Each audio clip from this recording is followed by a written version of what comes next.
Hi everyone! So I just heard about a new ColourPop eyeshadow palette, which if I wasn't on a no-buy, I'd probably be purchasing, and it just made me think, what kind of things would I purchase from ColourPop? I haven't made a ColourPop purchase in like 2.5 years, something like that. It's been a while, and I have just been inspired to look at other ways to kind of curb that urge to spend. And this might not work for some people, but for me this worked. I just filled my virtual cart with everything that I thought that I wanted, and then looking at the price was really eye-opening, and looking at the actual products and realizing I really don't need any of this stuff. It's fun to think about though. It's fun to have a wish list. It's fun to look at new products. So I thought that I would just share the things that I've been drawn to and the things that I would purchase if I was going to make a ColourPop purchase. But this is entirely a fantasy video, so I just thought that I would have fun with the whole thing. So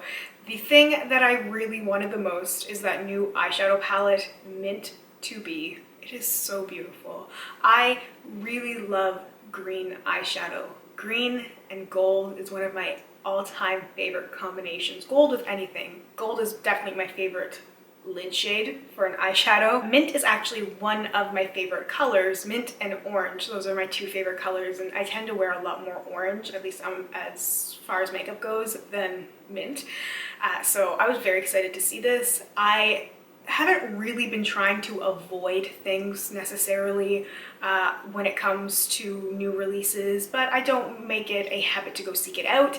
I do still get ColourPop emails, even though I don't always click on them, but in this headline for this email, it mentioned Mint in like big caps, and I was like, this has to be Mint, a Mint collection. Saw the palette, instantly fell in love. So this is what the Mint to Be palette looks like. I think it's incredibly beautiful with the 9 pans of eyeshadow.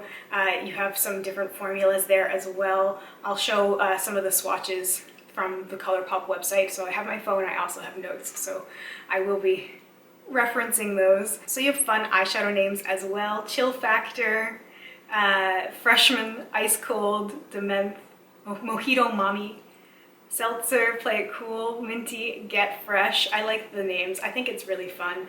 I would definitely use every single one of those shades, and it satisfies my desire for some of those cooler toned shadows. It's absolutely beautiful. I'm not going to dwell on it. I don't have it, I'm not going to get it, but this is definitely what would be the first thing going in my cart, and that's $12 US. So from there, I thought that I would maybe look at a few other things as well, just to see if there was other things that I wanted to try, things that I haven't experienced within the ColourPop world, things that I hear people talk about a lot. So they have pressed glitters, which I've never tried, and I think I would try one. If I was making a ColourPop order, I would try one just to see what the formula is like. I'm not usually a big fan of pressed glitters, but I think it would be worth trying, especially because it's $5 US. So I would go with the shade Flutter, which is antique gold with large lavender glitter. I like gold, so I figured this is probably a pretty safe choice that's a little bit different. So it's not just a straight up gold like I already have. I don't have a glittery shade like this, so hopefully I'd be able to find some way to make it work, even if it didn't necessarily work in the way that I want it to. Like, I would definitely be trying using it around my eyes or certain spots on my eyes, and I have no idea how it would perform, so I thought that trying one of the pressed glitters would be a fun experience. I did pick out a couple single shadows. I just sort of browsed through, and there was a lot of very warm toned shadows that I could easily sort of talk myself out of. I did put in my cart Mr. Sandman, which is a icy rose with a silver sheen. I put in the appropriately named On a Whimsy, which is a vivid metallic silver. There's definitely a theme to the things that I've picked, and I think that it probably resonates with some of the things that I've talked about before and the things that I've been wanting. The other shadow I put in what is called Goody Two Shoes, and this is a metallic gunmetal. So these are different shades than things that are already in my collection, and I was surprised I actually didn't pick that many singles when I was going through, because I really was trying to think realistically, you know, what would actually potentially increase the usability of what I already have. And now I did also throw in as my last single shadow Glass Bowl, which is a lavender icy blue duochrome, because I hear people talk about Glass Bowl all the time. I can't escape it. Anybody who has Glass Bowl that I've come across seems to really love it. They wear it on its own, they wear it layered on top of things, they just like add it. Glass Bowl seems to be for a lot of people what Road Stripe is to me. And it's just that additional extra thing, using it just to make your look a tiny bit different, kind of almost like a signature thing. Anyway, people just rave about Glass Bowl. I haven't really heard much about other ColourPop duochromes, but Glass Bowl is one that I would probably even feel comfortable recommending to people without even having tried, just because I've heard so many good things, so many overwhelmingly good things from people, that I would say, I haven't tried this, but I've heard probably at least 30 or 40 people that have, which is why it's something that kind of always sticks in my mind, where I'm like, you know what, next time I make a ColourPop order, that shadow is going in there. And every one of those single shadows was on the ColourPop website for $4.50 US. While I was going through the eye stuff, I also put in a couple of eyeliners. They retail for $5.50 each, so I put in 3. I put in Charmer, which is a deep plum. I put in Venus because it's a red eyeliner, and I think this would be so much fun. It really kind of doesn't match with the rest of the stuff I bought, but listen to me, I didn't buy any of this, by the way, spoiler alert. I don't think it really goes well with all that stuff, but I don't have a red eyeliner, and I think that I would have a lot of fun with that. And then I also threw in Teaspoon, which is a green eyeliner that I actually have used before, so this would technically be a repurchase if I was purchasing it. My Teaspoon dried out though, so that is the thing with this, and that has been my experience with these ColourPop liners, is that you really have to use them within a short amount of time. In general, for some of the ColourPop products as well, they don't have a long shelf life like some other products might, but I really enjoyed using Teaspoon. I used it quite a bit, even with some of my other ColourPop stuff, so Teaspoon would be coming back into my life. And that is it for the eye stuff that I threw in my cart. For lip stuff, I put 2 lippy pencils in my cart. I put in As If, which is a light nude color, a very light nude. I really like the concealer lip, and this looks like a very nice concealer lip liner, which I think could work as a nice base for lip gloss. Like, that's what it looks like. I'm living my best life right now. This is absolutely fantasy makeup, and it feels good talking about the stuff that I would buy without intending to buy it. I know that this might be triggering for some people, and some people might have already clicked away, because it does work for me though, just to talk about this stuff. And I like just talking about makeup and the things that I like, and one of the things I miss about having some people around me who also enjoy makeup and makeup shopping is that experience. One of my favorite things is just going to stores with people and like swatching things and comparing things and talking about what you like, and that's why I like stuff like this. It's just so much fun for me. The other lippy pencil I put in is called Little One, and it is a light pinky nude, because these are just the sort of shades that I like. I don't really do a lot of bold lips. I've been very sort of tame overall. I was inspired by the Mid to Be palette when I did my eyeshadow like this, but generally I'm very neutral kind of all around, and I knew, like, even in my fantasy world, going with the crazy colors for a lip color, it just isn't me. And the lippy pencils retail for $6 US each. I put in a couple of the ultra glossy lips. So there's Menagerie, which is a soft pink gloss with pink pearl.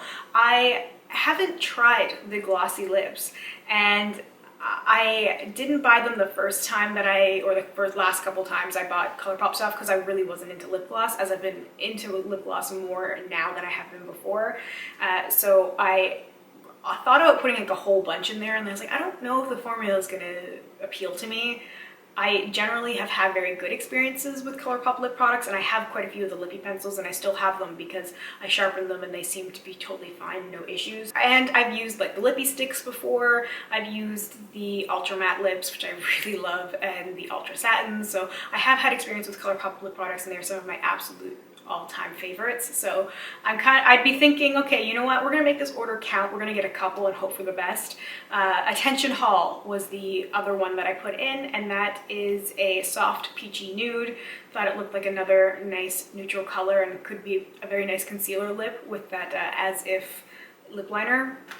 It's fun to kind of plan that stuff out. So those retail for $7 each.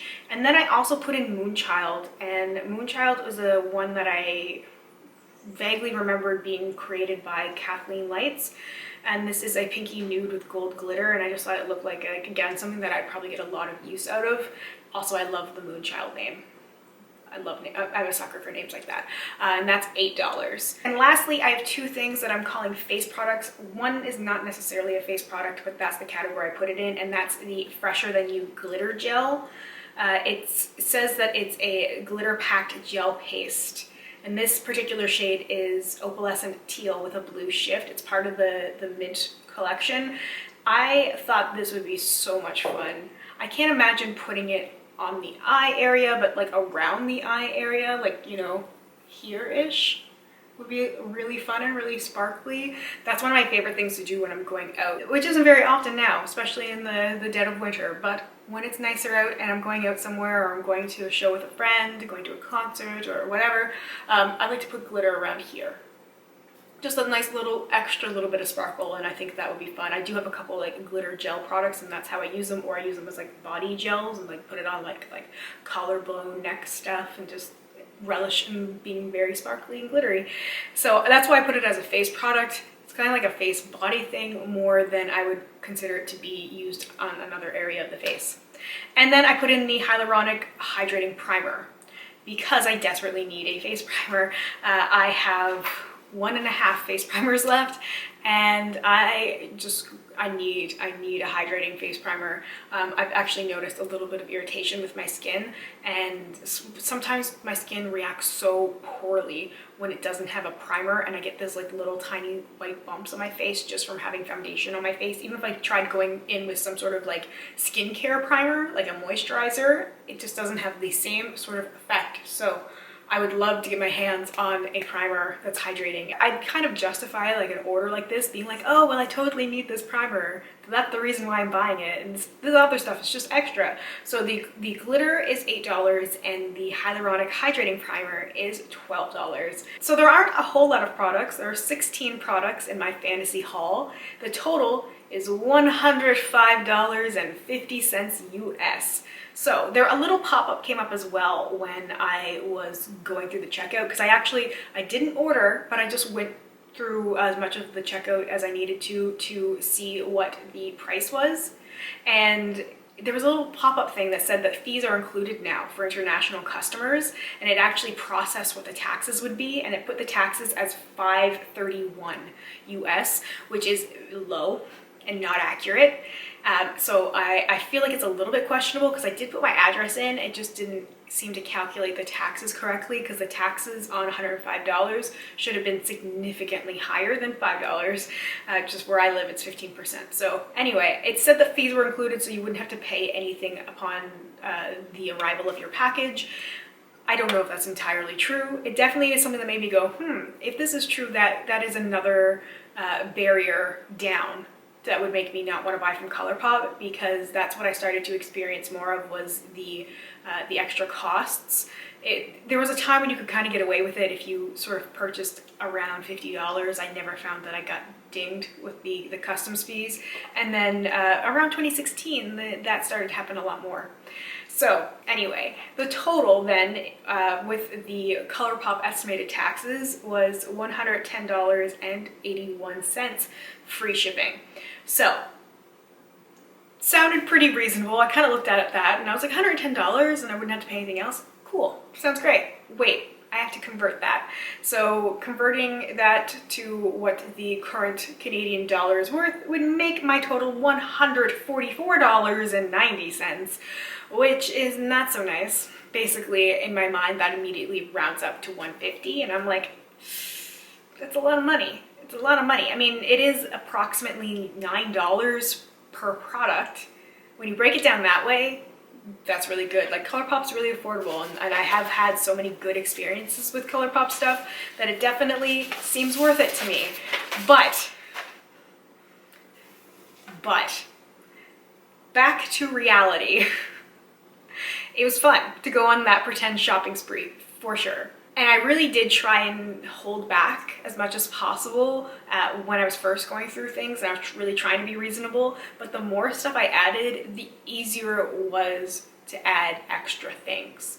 So starting it at first, I was like, oh no, I want the eyeshadow palette, and like I want the primer, and okay, glass bowl, and then wait, well, if I'm adding this in, I can add this in, and I might as well add this, and I might as well add that, and that's how so many more products ended up in my cart. To be honest, if all factors were going to stay the same, as in shipping was free, taxes were included, and almost guaranteed that I wouldn't have to pay anything extra, I think that my ColourPop order, my really, truly realistic order would be the palette, the primer, glass bowl, and probably the Moonchild lip gloss. Like I think that's realistically what it would be, with the eyeshadow palette and the lip gloss being my sort of extra special treat. Glass bowl being one of those, like, I have to have it. I feel like as a person who occasionally makes beauty videos, I need it. And the primer would be like an everyday thing. I would totally justify it to myself that way. But really, nothing is necessary right now, minus the primer, just a primer in general. And nothing would actually make a significant difference to my routine and how I would use my makeup. Yes, the mint palette is beautiful. Yes, I would love looking at it. Yes, I would love swatching it and occasionally putting it on my eyes, but it wouldn't get everyday use from me. It wouldn't be an everyday sort of palette. I don't think so anyway. And really, truly, I'm lousy with eyeshadow and eyeshadow palettes. It is inspiring though to look at, but I don't actually have to have the physical palette in my hands to be inspired by it. I can definitely just look at the pictures. I can look at the looks other people are creating and then draw from what I already have. I don't think I have, well, I know I don't have enough to completely dupe that Mint-to-Be palette, but I have enough similar shadows that I'd be able to at least create a couple of things that I think would just satisfy that little minty urge. This was like a very fun exercise to do, and I might do this every now and then, and let me know if you'd be interested in seeing more like this from other brands, other companies, if you'd like to see some of my like fantasy hauls and what I would buy and why, and kind of how I justify it to myself. And it's fun because it's free. This cost me absolutely nothing to do but just a little bit of time, and I had a great time talking about it. I had a great time looking at all these products, and I actually don't feel bad. I thought for a second it'd kind of be like that window shopping thing where I would be like, oh man, I wish I could buy that. I really wish I could have that. And I'm like, you know what, there is that part of me that I wish I could have it, but it doesn't bother me at all. It's like, I know I can't afford this. I know I don't actually need this stuff. I'm just being really real, and it's just fun though. It's gotten to that point where I can look at stuff like this and just be inspired by it and just enjoy it as a way to spend time. Anyway, I would love to hear from you. Let me know what would be in your fantasy ColourPop haul, and if you've made a purchase recently from ColourPop, let me know what you purchased and what you think about it. And also, if you have any face primer recs, please send them my way. Thank you so much for watching. I hope you have a wonderful, wonderful day or night wherever you are, and I hope we get a chance to chat soon. Bye for now.